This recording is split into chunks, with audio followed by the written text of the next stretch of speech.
നമസ്കാരം മാന്യ പ്രേക്ഷകരെ. കഴിഞ്ഞ ദിവസം ഞാൻ തൃശ്ശൂരിൽ എൻ്റെ ഒരു സുഹൃത്തിനെ, തൃശ്ശൂർ സ്റ്റാൻഡിൽ വെച്ച് നിലമ്പൂരുകാരനായിട്ടുള്ള ഒരു അടുത്ത സുഹൃത്തിനെ കണ്ടുമുട്ടി. ഞാൻ അവിടെ ബസ് കാത്തു നിൽക്കുമായിരുന്നു. ആ സമയത്ത് കണ്ടുമുട്ടിയ സമയത്ത് ഞങ്ങൾ തമ്മിൽ സംസാരിച്ച ഒരുപാട് വിഷയങ്ങൾ സംസാരിച്ച കൂട്ടത്തിൽ കടന്നു വന്നതാണ് ലോറി ഇടിച്ച് ബൈക്ക് യാത്രികർ മരിച്ചു എന്ന് പറയുന്ന ഒരു വാർത്ത. നിങ്ങൾ എല്ലാവരും കണ്ടിട്ടുണ്ടായിരിക്കും, എന്നാൽ ചിലരൊന്നും കണ്ടിട്ടുണ്ടായിരിക്കില്ല. കഴിഞ്ഞ ദിവസം നടന്ന ഒരു വാർത്തയാണ്, ഒരു അപകട വാർത്തയാണത്. ആ അപകട വാർത്തയിൽ ഒരുപാട് അസ്വാഭാവികതകളുണ്ട്. കാരണം നമ്മൾ ഒരുപാട് വട്ടം പറഞ്ഞുകൊണ്ടിരിക്കുന്ന കാര്യം തന്നെയാണ് ഈ ലവ് ജിഹാദ് എന്നുള്ളത് യാഥാർത്ഥ്യമാണ് എന്നുള്ളതും. എന്നാൽ അതിന് ലിക്വിഡ് തെളിവ്, അതായത് കൃത്യമായിട്ട് തൊട്ട് കാണിക്കാൻ പറ്റുന്ന രീതിയിലുള്ള തെളിവ് ഇല്ലാത്തത് കൊണ്ട് തന്നെ കേന്ദ്ര സർക്കാരിന് വരെ കോടതിയിൽ ഇല്ല, അങ്ങനെ ഒന്നില്ല, തെളിവില്ല എന്ന് പറയേണ്ടി വന്നു എന്നുള്ളത് വേദനയോടെ തന്നെ ഇവിടെ ഓർമ്മിപ്പിക്കേണ്ട ഒരു കാര്യം തന്നെയാണ്. അത്തരത്തിൽ കടന്നു വന്ന വാർത്തയിൽ ആ വാർത്ത ഇങ്ങനെയായിരുന്നു: ലോറി ഇടിച്ച് ബൈക്ക് യാത്രികർ മരിച്ചു. പെരുമ്പാവൂർ MC റോഡിൽ പുല്ലുവഴി കുറ്റിക്കാട്ട് ശിവക്ഷേത്ര കവാടത്തിന് സമീപം ലോറി ഇടിച്ച് ബൈക്ക് യാത്രികരായ യുവാവും യുവതിയും മരിച്ചു.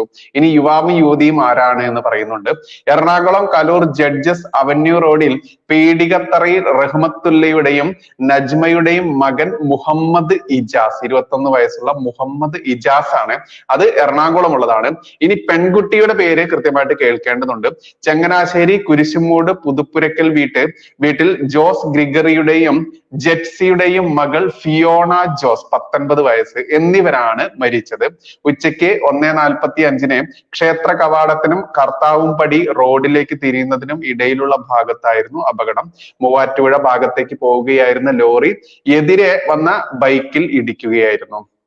ഇനി പറയുന്നു, വന്ന ബൈക്കിൽ ഇടിക്കുകയായിരുന്നു. മുഹമ്മദ് ഇജാസ് തൽക്ഷണം മരിച്ചു. എടത്തല KAEA കോളേജിൽ എഞ്ചിനീയറിംഗ് പൂർത്തിയാക്കിയതാണ് മുഹമ്മദ് ഇജാസ്. ഫിയോണയെ പെരുമ്പാവൂരിലെ സ്വകാര്യ ആശുപത്രിയിൽ എത്തിച്ചെങ്കിലും രക്ഷിക്കാനായില്ല. ഫിയോണ കൊച്ചിയിൽ എൻട്രൻസ് പരിശീലന സ്ഥാപനത്തിൽ വിദ്യാർത്ഥിയാണ്. നോക്കൂ, ഇന്ന് നമ്മുടെ പെൺകുട്ടികളെ മറ്റു സ്ഥലത്ത് നമ്മുടെ കുഞ്ഞുമക്കളെ കൊണ്ടാക്കി അവരുടെ പഠനാവശ്യാർത്ഥമായിരിക്കാം, ജോലി ആവശ്യമാർത്തായിരിക്കാം, അത്തരത്തിൽ കൊണ്ടാക്കി നമ്മൾ വീട്ടിലിരിക്കുന്ന രക്ഷിതാക്കൾക്ക് ഒരിക്കലും ഒരു സമാധാനവും ഉണ്ടാവില്ല എന്നുള്ള അവസ്ഥയിലേക്ക് എത്തിയിട്ടുണ്ട്. ഇപ്പോൾ പ്രത്യേകിച്ച് ഈ ഒരു വിഷയം ഞാനിത് എടുത്ത് ഇത് ലവ് ജിഹാദിൽ പെടുത്തിക്കൊണ്ട് ഈ പെൺകുട്ടിയെ കൊണ്ടുപോകുന്നവനാണോ, ഇനി യഥാർത്ഥത്തിലുള്ള പ്രണയമാണോ എന്നൊന്നും നമ്മൾ ഇവിടെ ചർച്ച ചെയ്യുന്നില്ല. ഇതിൽ മനസ്സിലാക്കേണ്ടത് എങ്ങനെയാണ് ഈ ആക്സിഡന്റ് ഉണ്ടായത് എന്ന് കൃത്യമായിട്ടും അന്വേഷിക്കേണ്ടത് തന്നെയാണ്. കാരണം ഒട്ടേറെ സുഹൃത്തുക്കൾ എനിക്ക് ഈ ഭാഗത്തുണ്ട്. അവരോടൊക്കെ ഞാൻ സംസാരിച്ച സമയത്ത് അവർ പറയുന്നത് അതിനെ നമുക്ക് സാധൂകരിക്കുന്ന തെളിവുകളൊന്നും ആർക്കും നൽകാനാവില്ല. പക്ഷെ അവർ പറയുന്നത് ഇത്ര മാത്രമാണ്: ആ ലോറിയിലേക്ക് ഈ ബൈക്ക് ഏകദേശം മനഃപൂർവ്വം ചെന്ന് ഇടിക്കുകയായിരുന്നോ എന്ന് സംശയമുണ്ട് ചേട്ടാ എന്ന് പറഞ്ഞ പലരുമുണ്ട്. ആ വ്യക്തികളുടെ പേരൊന്നും നമ്മൾക്ക് ഇവിടെ പറയാൻ പറ്റില്ല. എന്തായാലും ഇത്തരത്തിൽ നമ്മൾ കണ്ടതാണ്, മാസങ്ങൾക്ക് മുൻപ് നമ്മൾ കണ്ടതാണ്, ഒരു കാറിൽ ഒരു സ്കൂൾ അധ്യാപികയെ, അതും സർക്കാർ സ്കൂളിലെ അധ്യാപികയാണെന്ന് തോന്നുന്നു, വലിയ സാലറി ശമ്പളമൊക്കെയുള്ള ഒരു അധ്യാപിക, ആ അധ്യാപികയെ ലവ് ജിഹാദിൽ പെടുത്തിയ ആ സ്കൂളിൽ തന്നെ സ്കൂൾ ബസ് ഡ്രൈവർ ആയിട്ടുള്ള ഒരു ജിഹാദി, ആ ജിഹാദി ഈ ടീച്ചറെ വിനോദസഞ്ചാരം കഴിഞ്ഞു വരുന്ന ആ ടീച്ചറെ റോഡിൽ വെച്ച് പിടിച്ചിറക്കിക്കൊണ്ട് തന്റെ കാറിൽ കൊണ്ടുപോകുന്നു. അതിനുശേഷം ആ കാറ് കൃത്യമായിട്ടും ലോറിയിലേക്ക് ഇടിച്ച് കയറ്റി അവിടെ ആത്മഹത്യ എന്ന രീതി തോന്നിക്കുന്ന രീതിയിൽ, അപകടം എന്ന് തോന്നിക്കുന്ന രീതിയിൽ അവരെ കൊന്ന ഒരു കാഴ്ച വാർത്ത നമ്മൾ എല്ലാവരും വായിച്ചതാണ്. കൊന്ന എന്ന് പറയാൻ കാരണം എന്താണ്? ഈ ടീച്ചർ പല സമയത്ത് ഡോർ തുറന്ന് പുറത്ത് ചാടാനൊക്കെ ശ്രമിച്ചിരുന്നു എന്ന് ദൃക്സാക്ഷികളൊക്കെ പറഞ്ഞതായിട്ട് വാർത്താ മാധ്യമങ്ങൾ റിപ്പോർട്ട് ചെയ്തിരുന്നല്ലോ. അതിനു മുൻപ് തൊട്ട് കുറച്ച് മാസങ്ങൾക്ക് മുൻപ് നമ്മൾ കണ്ടതാണ് ഒരു വനിതാ പോലീസുകാരിയെ പെട്രോൾ ഒഴിച്ച് മറ്റൊരു ജിഹാദി പോലീസുകാരൻ കൊന്നത്. അങ്ങനെ ഒട്ടേറെ ചരിത്രം നമ്മളെ മുൻപിലുണ്ട്. അതായത് ഒരു ഭാഗത്ത് മമ്മദ്മാരായിരിക്കും എന്നുള്ളതാണ്, ഇതിലും മുഹമ്മദ് ഇജാസ് തന്നെയാണുള്ളത്. മറ്റു ഭാഗത്ത് ക്രിസ്ത്യൻ അതല്ലെങ്കിൽ ഹിന്ദു പെൺകുട്ടികൾ തന്നെയാണ് വരുന്നത്. ഇന്ന് നമ്മൾക്കറിയാം, +2 ഒക്കെ കഴിഞ്ഞിട്ടുള്ള കുട്ടികളെ എൻട്രൻസ് കോച്ചിങ്ങിനായാലും മറ്റ് ഒട്ടേറെ കോഴ്സുകളുടെ കോച്ചിങ്ങിനൊക്കെ മറ്റു ജില്ലകളിൽ കൊണ്ടാക്കേണ്ട അവസ്ഥ തന്നെയാണുള്ളത്. ഇപ്പോ എനിക്കുമുണ്ട് എൻ്റെ വീട്ടിലൊരു പെൺകുട്ടി. ആ കുഞ്ഞ് വളർന്നു വരുമ്പോൾ ഞാനും ഭയപ്പെടുന്നത് ഈ ഒരു അവസ്ഥ തന്നെയാണ്. കാരണം നമ്മളൊക്കെ നിലകൊള്ളുന്നത് കൃത്യമായിട്ടും നമ്മുടെ സംസ്കാരം, എൻ്റെ സംസ്കാരം, എൻ്റെ മതം, അതല്ലെങ്കിൽ ഞാൻ ആചരിക്കുന്ന ആചാര അനുഷ്ഠാനങ്ങൾ, എൻ്റെ ദേവദേവീ സങ്കല്പങ്ങൾ, ഇതിനെയൊക്കെ ചവിട്ടി അരയ്ക്കാൻ വരുന്ന ഇങ്ങോട്ട് കുടിയേറിയിട്ടുള്ള മതസ്ഥരിൽ നിന്നും കൃത്യമായിട്ട് നമ്മൾ അതിനെ സംരക്ഷിക്കാനും അതല്ലെങ്കിൽ അതിനെതിരെ ഈ രീതിയിൽ ചവിട്ടി അരയ്ക്കുന്നതിനെതിരെ പ്രതിഷേധിക്കാനും പ്രതികരിക്കാനും ഒക്കെ കൃത്യമായിട്ട് നിലപാടെടുക്കുന്ന ഒരു വ്യക്തി തന്നെയാണ് ഞാൻ. അതുകൊണ്ട് തന്നെ നമ്മളുമായി ഇത്തരത്തിൽ ലവ് ജിഹാദിൽപ്പെട്ട ഒരുപാട് കുടുംബങ്ങളാണ് നമ്മളെ ഈ ചാനൽ നമ്പറിൽ നമ്മുടെ ഈ ഇതിന്റെ അടിയിൽ കാണിക്കുന്നുണ്ട്. അഡ്വർടൈസ്മെന്റ് ചെയ്യാൻ ആഗ്രഹമുള്ളവർക്ക് കോൺടാക്ട് ചെയ്യാൻ എന്ന് പറഞ്ഞ് നമ്മുടെ ചാനലിന്റെ നമ്പർ താഴെ കാണിക്കുന്ന ആ നമ്പറിൽ എത്രയോ ആളുകൾ നമ്മളെ ബന്ധപ്പെടാറുണ്ട്. അത്തരത്തിൽ ബന്ധപ്പെടുന്ന ആളുകളിൽ അവർ പറയുന്ന വിഷമങ്ങളൊക്കെ കേട്ട് കഴിഞ്ഞാൽ ഒരു പരിധി വരെ നമ്മളൊക്കെ ഭയചകിതരായി തന്നെ ജീവിക്കേണ്ട അവസ്ഥ എത്തിയിരിക്കുന്നു എന്നുള്ളതാണ് യാഥാർത്ഥ്യം. ഇതിൽ പല അബ്ദുറഹ്മാന്മാരും മുഹമ്മദ്മാരും ഒക്കെ ഇവിടെ വന്ന് കമന്റ് ഇടാൻ വലിയ മിടുക്കന്മാരാണ്. പക്ഷെ ഇങ്ങനെ ഒരു സംഭവം നടക്കുന്നില്ല എന്ന് ഇവന്മാർക്ക് ഒരിക്കലും പറയാനാവില്ല. കാരണം അത്തരത്തിൽ നടക്കുന്നില്ല എങ്കിൽ എന്തിനാണ് മലപ്പുറം ജില്ലയിലെ സത്യസരണി മഞ്ചേരി എന്ന് പറയുന്ന സ്ഥലത്തെ സത്യസരണി എന്തിനാണ്, പൊന്നാനി പോലുള്ള മതപരിവർത്തന കേന്ദ്രങ്ങൾ എന്തിനാണ് എന്ന് ആരും ചോദിക്കാൻ പാടില്ല. പ്രത്യേകിച്ച് മലപ്പുറത്ത്. എന്താ ചോദിച്ചു കഴിഞ്ഞാൽ ഞമ്മന്റെ മതേതരം അങ്ങോട്ട് പൊട്ടി അങ്ങോട്ട് ഒഴുകും. ഇപ്പൊ കഴിഞ്ഞ ദിവസം നമ്മൾ കണ്ടു മറിയക്കുട്ടി ചേട്ടത്തി, അതായത് പിണറായി വിജയൻ ഈ പറയുന്ന പെൻഷൻ നിഷേധിച്ചു, പെൻഷൻ വിതരണം നിർത്തലാക്കിയ സമയത്ത്, കിട്ടാതായ സമയത്ത് കൃത്യമായിട്ട് പിച്ചച്ചട്ടിയുമായി തെരുവിലേക്ക് തെണ്ടാനിറങ്ങിയ മേരിക്കുട്ടി ചേച്ചി, മറിയക്കുട്ടി ചേച്ചി, ആ ചേച്ചി കഴിഞ്ഞ ദിവസം പറഞ്ഞ കുറച്ച് വാക്കുകൾ നമ്മൾ ഇതിൽ കേൾപ്പിച്ചിരുന്നു. അതായത് മുഖ്യമന്ത്രിയുടെ മകളെ പോലും എന്നുള്ള രീതിയിലേക്ക് ആ ലവ് ജിഹാദ് കടന്നോ എന്ന് ആരെങ്കിലും തെറ്റിദ്ധരിച്ചാലോ ചിന്തിച്ചു കഴിഞ്ഞാലും കുറ്റപ്പെടുത്താനാവാത്ത രീതിയിൽ തന്നെ. അത്തരത്തിൽ തൃശ്ശൂരിൽ ഞങ്ങൾ എന്റെ സുഹൃത്തിനെ കണ്ടുമുട്ടിയ സമയത്ത് ഈ വാർത്തയുമായി ബന്ധപ്പെട്ട് ഞങ്ങൾ സംസാരിക്കുന്ന കൂട്ടത്ത് എന്റെ മലപ്പുറം ജില്ലയിൽ നിലമ്പൂർ എന്ന് പറയുന്ന ഒരു സ്വദേശമുണ്ട്. നിലമ്പൂർ എന്ന് പറയുന്ന ആ ദേശത്ത് വന്നിട്ടുള്ള ആളുകൾക്ക് അറിയാൻ പറ്റും, കനോലി പ്ലോട്ട് എന്ന് പറയുന്ന പണ്ട് കനോലി ബ്രിട്ടീഷുകാരുള്ള സമയത്ത് കനോലി സാഹിബ് സ്ഥാപിച്ച ഒരു ആകാശപാതയൊക്കെ ഉണ്ട്. നമുക്കറിയാം, ആകാശപാത, പുഴയ്ക്ക് കുറുകെ ഒരു ആകാശപാത. അതേപോലെ തന്നെ തേക്ക് മ്യൂസിയം, ഇങ്ങനെ 2-3 സ്ഥലങ്ങളൊക്കെ അവിടെ ടൂറിസ്റ്റ് പ്ലേസുകളുണ്ട്. അതിൽ ഈ കനോലി പ്ലോട്ടിലുള്ള നടക്കുന്ന ശുദ്ധ വൃത്തികേടുകൾ ആ സുഹൃത്ത് പറയുകയാണ്. അദ്ദേഹത്തിന്റെ ഭാര്യയും കുട്ടികളും, സുഹൃത്തും ഭാര്യയും കുട്ടികളുമായി കനോലി പ്ലോട്ട് കാണാൻ പോയ സമയത്ത് ഒരു സിനിമയിൽ നമ്മൾ കണ്ടിട്ടുണ്ട്, സലീം കുമാർ ഒരു പെയിന്റിങ്ങുകാരനാണ്. അദ്ദേഹം ഒരു പാർക്ക് പെയിന്റ് ചെയ്യാൻ ചെല്ലുന്ന സമയത്ത് ഒട്ടേറെ കുടകൾക്ക് താഴെ കമിതാക്കൾ ഇരിക്കുന്നത് അദ്ദേഹം സ്ഥിരം കാണാറുണ്ട്. പക്ഷെ ഒരു കുടയ്ക്ക് താഴെ തന്റെ മകൾ അണിഞ്ഞിരിക്കുന്ന ചുരിദാറിന്റെയും ചെരുപ്പിന്റെയും ഭാഗം കണ്ട സമയത്ത് അദ്ദേഹം ഞെട്ടിത്തെരിച്ചു പോയി. കാരണം അത് തന്റെ മകളായിരുന്നു. അപ്പുറത്ത് വേറെ ഒരുത്തനുണ്ടായിരുന്നു. അവരുടെ കാമചേഷ്ടകൾ കണ്ട് അന്തം വിട്ട് വീട്ടിലേക്ക് തിരിച്ചു വന്ന ഒരു കഥാപാത്രത്തെ സലീം കുമാർ അവതരിപ്പിക്കുന്നുണ്ട്.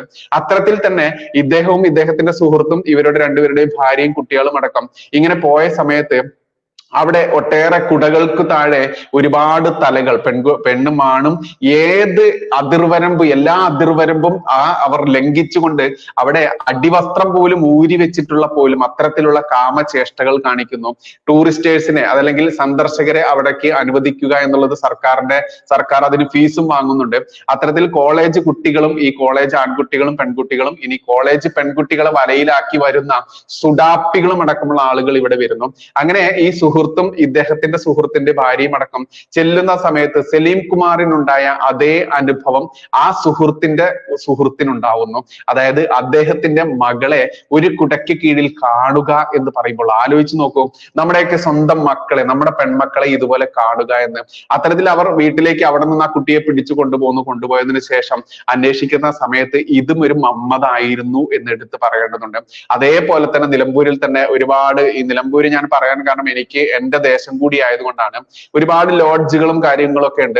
ഇന്ന് ലോഡ്ജിൽ ആര് ചെന്ന് കഴിഞ്ഞാലും ID കാർഡ് നോക്കിക്കൊണ്ട് റൂം കൊടുക്കണം എന്നുള്ളതാണ്. പണ്ടൊക്കെ നമ്മൾക്കറിയാം, റൂം കിട്ടണമെന്നുണ്ടെങ്കിൽ അവരുടെ സകലമാന ആ നോട്ടവും അതല്ലെങ്കിൽ വേരിഫിക്കേഷൻ കഴിഞ്ഞതിന് ശേഷം മാത്രമേ കിട്ടുള്ളൂ. അതും മോശമായ രീതിയിലുള്ള ചോദ്യങ്ങളൊക്കെ ഉണ്ടാവും എന്നുള്ളത് കൊണ്ട് തന്നെ ഒരു പരിധി വരെ ലോഡ്ജുകളിലേക്ക് ഈ പറയുന്ന കാമകേളികൾ നടത്താൻ വേണ്ടി കുട്ടികളെ കൊണ്ടുപോകില്ലായിരുന്നു. പക്ഷെ ഇന്ന് അത്തരത്തിൽ ID പ്രൂഫ് ചോദിച്ചാൽ ID പ്രൂഫ് കൊടുക്കുക, റൂം ഒഴിവുണ്ടെങ്കിൽ റൂം കൊടുക്കുക, അതല്ലെങ്കിൽ കൊടുത്ത് ഇല്ല എന്നുണ്ടെങ്കിൽ അവർക്ക് ചോദ്യം ചെയ്യാമെന്നുള്ള രീതിയിലേക്ക്. ഇനി വരുന്ന പെൺകുട്ടിയെയും ഈ ആൺ സുഹൃത്തിനെയും ചോദ്യം ചെയ്യാൻ പാടില്ല. ചോദ്യം ചെയ്താൽ അത് സദാചാര പോലീസിംഗ് എന്ന ആ ലേബലിൽ ആ ചോദ്യം ചെയ്യുന്നവനെ ഒറ്റപ്പെടുത്തുന്ന രീതിയിലേക്ക് നമ്മുടെ കേരളത്തിന്റെ നവോത്ഥാനം അങ്ങോട്ട് മാറിയിരിക്കുന്നു. അങ്ങനെ ഒരു പെൺകുട്ടിയെയും കൂട്ടി ഒരുത്തൻ വരുന്നു. കുറെ കഴിഞ്ഞ് ഈ പെൺകുട്ടി അലറിക്കരയുന്ന സമയത്ത് അവിടെ ചുറ്റുപാടുമുള്ള ആളുകൾ ചെല്ലുന്ന സമയത്ത് കാണുന്ന എന്തെന്നറിയാമോ?